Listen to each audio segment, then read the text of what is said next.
focus on Karnataka. B.S. Yediyurappa, the former Karnataka Chief Minister, the big man in the state BJP, has spoken exclusively to News18 on BJP's election prospects. In that exclusive interview to News18.com, former Karnataka Chief Minister B.S. Yediyurappa claimed that BJP is going to sweep the upcoming Karnataka polls.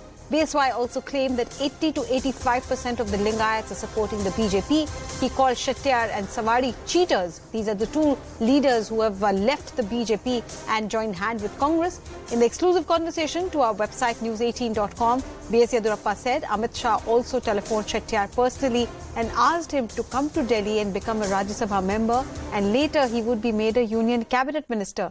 He refused it. Now, speaking on the issue of hijab and halal, Yediyurappa said that as a chief minister, he never discriminated between Muslims, Christians or Hindus, and allegations that BJP is communal do not hold grounds. Rohini Swami is the one who brought us that exclusive interview. Rohini, while speaking to you, as far as his body language went about leaders quitting the BJP and going and joining the Congress party, what he's saying, his body language also exuded that confidence?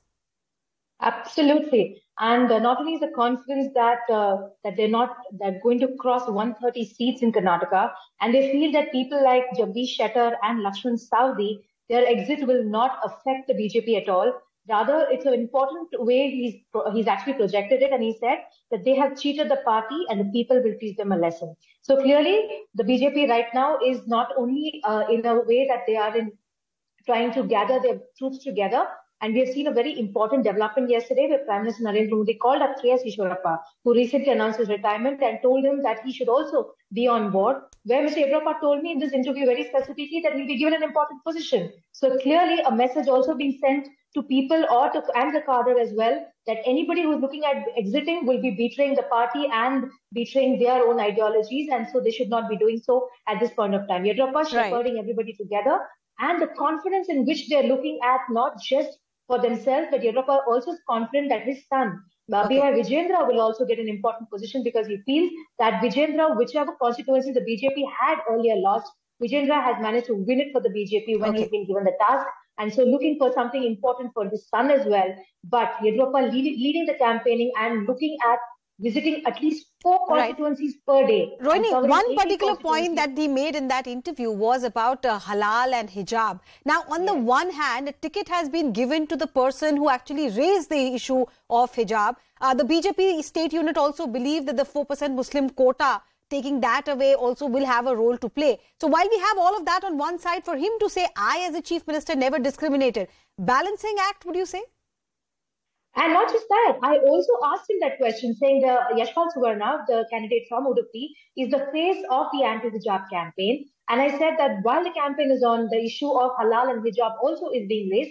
What would you like to tell those leaders? And he said that I will speak to them, because the BJP is not about being communal. The BJP is about development. It's about inclusivity. And so clearly, Yediyurappa has been a leader. Let me point this out to you. As a chief minister and as a leader and as a Lingayat leader himself, has commanded respect across minorities even when he was in power and he was seated as a chief minister. So there is a clean distinction between how Yediyurappa operates and those leaders, especially in South Karnataka areas, when they seek votes, especially from the area which is known to be the Hindutva laboratory of the BJP. But Yediyurappa also telling them that they should go with the face of Narendra Modi, with the face of Karnataka BJP's development, and with the face that the BJP can come back to power and give better governance to people.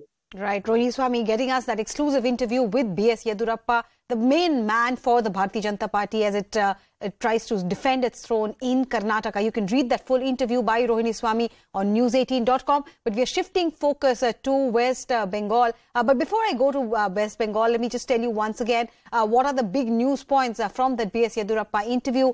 He has said that, those who have quit the party and moved on, mainly referring to Jagdish Shettar and also Savadi, he said that these are cheaters. He says that Amit Shah himself offered the Rajya Sabha seat to Jagdish Shettar, offered him a position in the union cabinet, but he still chose to quit the Bharatiya Janata Party. Rohini Swami got us that exclusive interview with B.S. Yediyurappa, where he also said that those who are quitting the party are being treated as cheaters, essentially saying that people are not going to forgive them for cheating on the ideology of the Bharatiya Janata Party and moving on.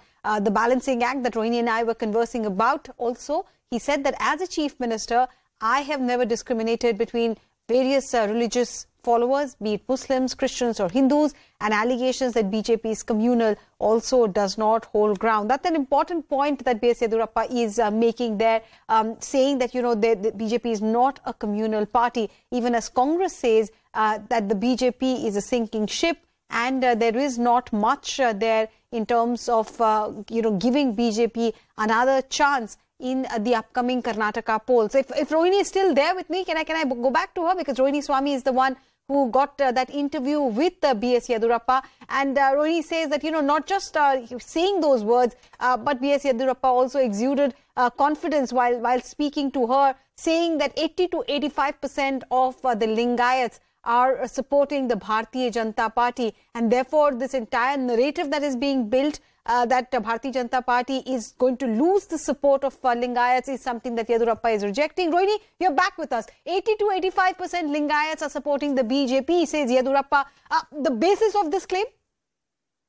Well, he's saying that, we have to remember that B.S. Yediyurappa is the tallest Lingayat leader in Karnataka. And the fact that he's saying that 80 to 85% of Lingayats is supporting is also a message to a lot of people, especially who've been raising the point that not just a Lingayat should be a chief minister, others also can be given an opportunity. At the same time, we have seen the exit of many senior leaders like Jagdish Shettar, Lakshman Saudi, who belong to the community. And this is also a way of saying that their exit, especially Lingayat leaders' exit, is not going to affect the support that the Lingayats are going to give to the BJP. Let me also raise one quick point that there was a lot of demand for a special religion status for the Lingayats, as well as asking for special reservation for Lingayats. The reservation was given towards the end, if you remember, by Basalraj Bommai's government, but the special religion tag is yet to be given, and the Panchamshali Lingayats are still a little upset. But a message also going to the central leadership, especially when there's a demand which is being made by